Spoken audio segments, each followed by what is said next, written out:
Hi everyone, welcome back to She Blur's podcast. Today's guest is Kathrin Hutson. Hi, Kathrin. Hello, how are you doing?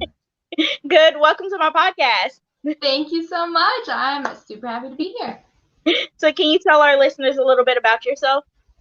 A little bit about me. Yes, I have been writing sci-fi and fantasy since I was 10.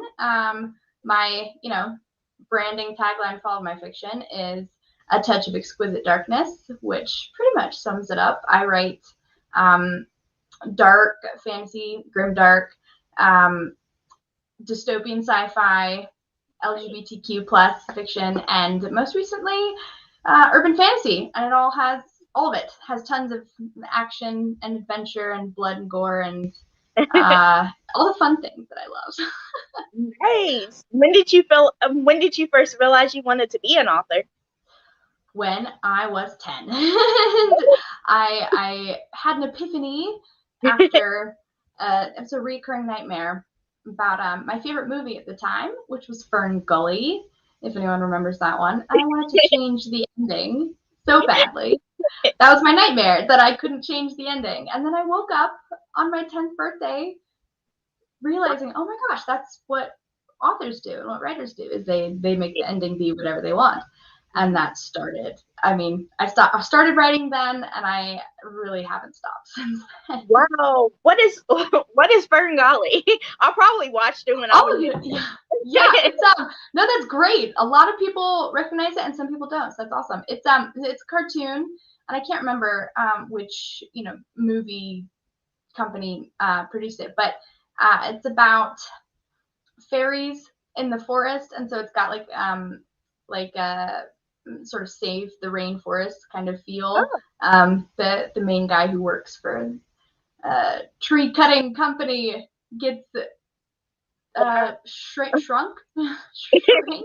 He gets really small, and then he meets the fairies and learns all about the forest and has to try to stop it from getting cut down. It has its really dark parts too, which was awesome. Oh, wow. So that was the movie that started it all. It kind of reminds me of Thumbelina. A little bit, yeah, definitely darker the way I remember it. So where do you get your ideas from when you think of your stories? I'm so sorry. No, it's cute. It's totally. She's like,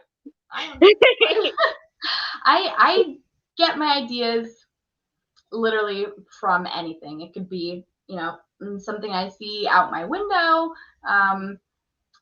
If I'm not driving in a car, if I'm not the one driving, I end up daydreaming about all the things.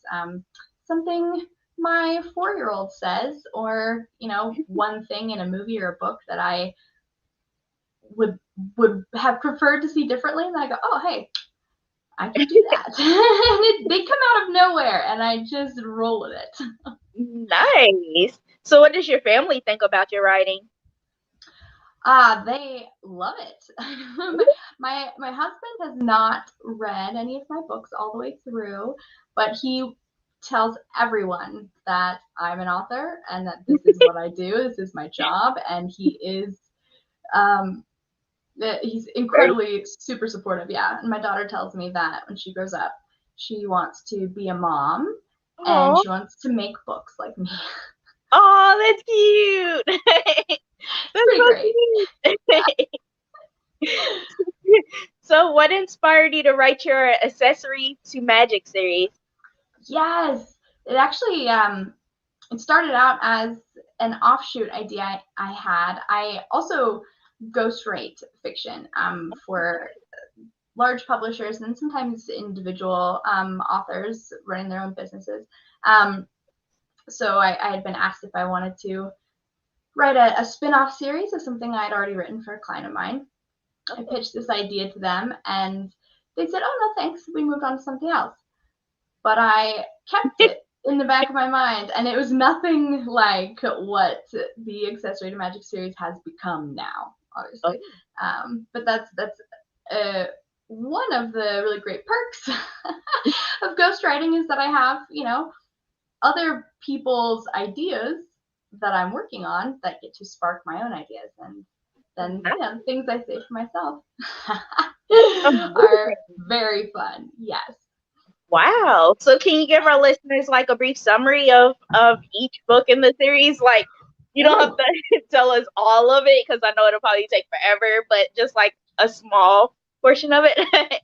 absolutely. So my sort of elevator pitch, for book one in the Accessory to Magic series, The Witching Vault, is an apprentice witch with a criminal past inherits a magical bank that can think for itself, and the clientele are almost as dangerous as what's inside their safety deposit boxes. Oh, So yeah, so we've got a little bit of a murder mystery mashup. There is some romance throughout the series, but romance is never really my top priority. So it's a very, very slow burn all the way through until book 5, and kind of a enemies to lovers thing. Jessica Northwood is main character. She is an incredibly powerful witch who stripped away half her magic and locks it in a tin box in her underwear drawer because she's trying to improve her life, rehabilitate, reform, do something better, and she gets caught up in an insane world of chaos within this magical bank that actually uh, was not intended to be a full-fledged character with its own lines of dialogue, but that happened too. nice. Yes. Then lots of action, lots of fight scenes, lots of intrigue, a lot of unknowns that, span across the entire series. And a portal, super bad guys, and a main character who thinks that she's a bad guy too and is struggling with working through that while winding in the chaos. Wow, that sounds amazing. Because it Thank reminds you. me of my favorite series, Charmed. Oh, yes. Oh, Yeah. man. Also, a blast from the past. I remember watching all of that, the original series. I haven't Oh watched yeah. the new I was stuff, but the new ones is good too. Like I was gonna be upset. Then I watched it. I was like, oh my goodness, this is good. But I'm a huge, huge, huge fan of the old Charm. And yes. every time my mom calls me, she's like, "What are you doing?" I'm like, "Oh, I'm watching Charmed." And she was like, "You're watching their series Again? again?" Like I've been watching it ever since it came out, and I have the box set. I have it on Netflix. I have it Ooh, a everywhere. real fan. I'm so glad that my series made you think of one of Charmed. your favorite shows, if not the favorite, right? Thank you. I'll Yeah, take I it. even named my cat after Piper. My But cat yes, is a black cat. Yep, I named her Piper. excellent. So, what was your hardest scene to write and why?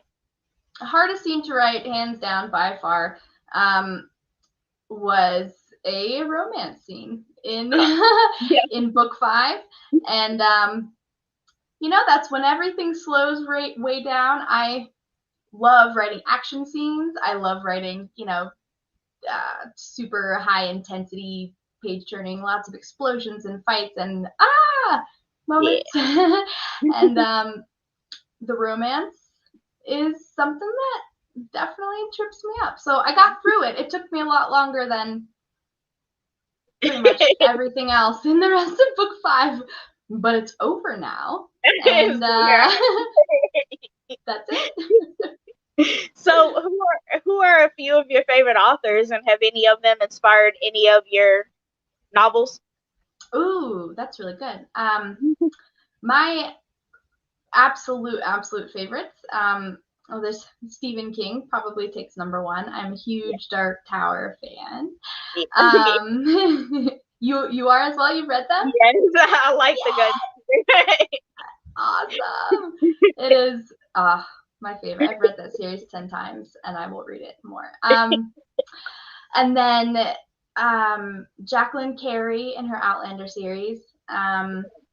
I'm sorry, I mixed them up. Jacqueline Carey and her Crucial's Legacy series. Diana Gabaldon's Outlander series.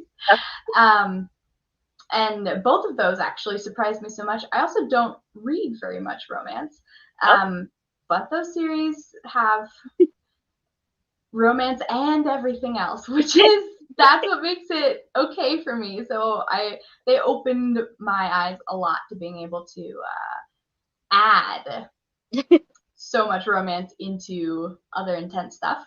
So they definitely have inspired me to bring some of that into my own writing as well. That's awesome. Yeah, and I also really love Neil Gaiman and George R.R. Martin, who actually has some pretty great stuff out there that's not A Song of Ice and Fire. I've been enjoying those as well. That's awesome. Wow.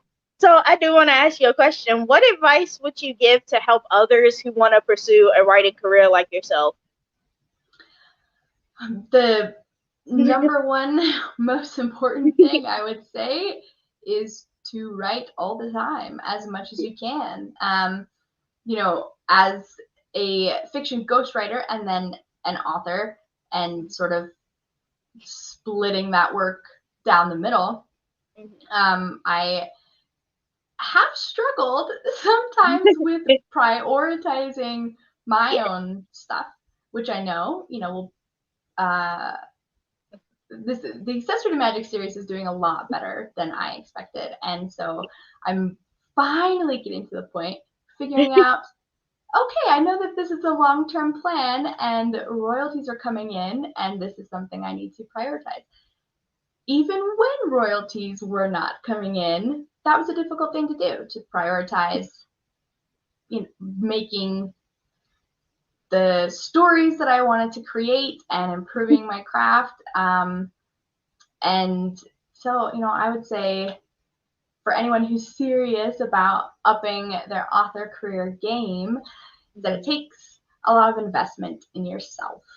Yes. Time and patience and dedication, and not letting smaller disappointments that feel like giant disappointments stop you.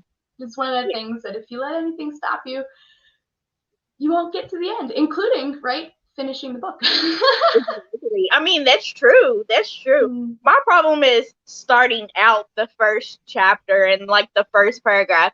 My brain is so scattered that I'll be all over the place. I know I would be. So I have to write down and plan what I'm going to write in each chapter, or else it's going to be everywhere. That's good.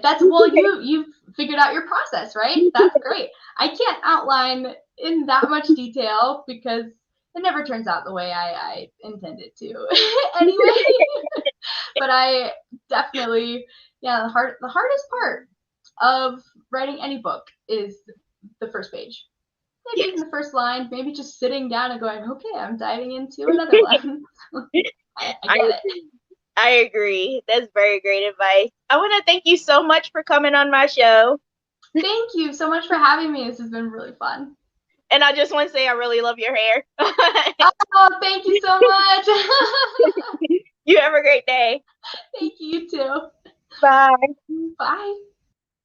Hey, everyone. I want to thank you all so much for listening to my interview with Kathrin. If you would like to check out any of her books, her magic series, her adversary to magic, I think I'm saying it wrong. But if you would like to check out her books and everything she's written and her newest book that's coming out, that's all you have to do is go to her website. It is Tinkering Below, and it is KathrinHutsonFiction.com. And you can just check it out and contact her, join her newsletter if she has one. And I want to thank you all so much for supporting my podcast and for listening to me. I hope y'all have a great day.